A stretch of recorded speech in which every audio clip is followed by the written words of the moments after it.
Harsat natin minhwa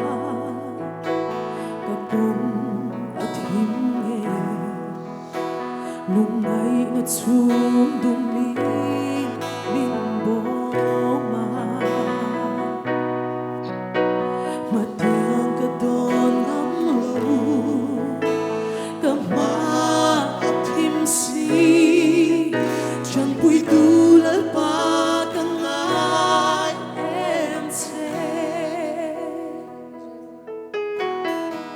Duga zong ruaya Kapuzo silo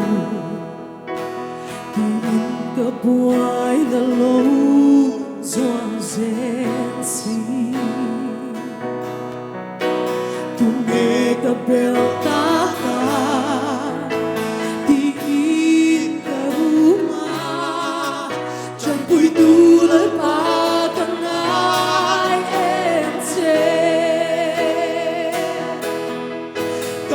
Tell ba min tang don lo venni Kamang ang ao thong hi hay der sula He buta ya lalpa Kang ai che Anh nghe lung ai ta ca Kung naringang le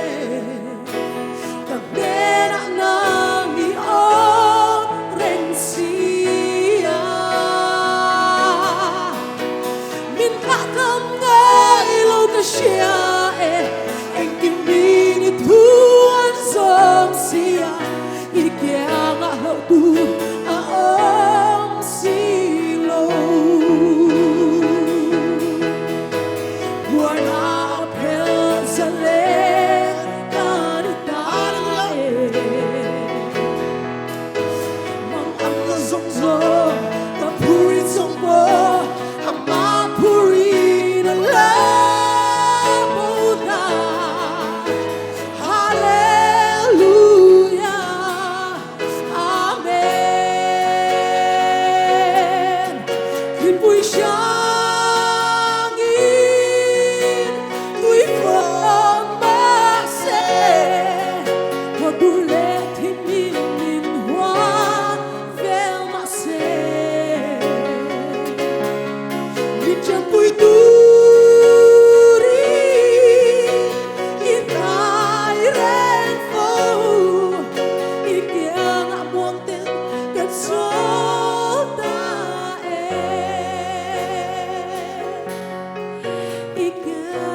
Iki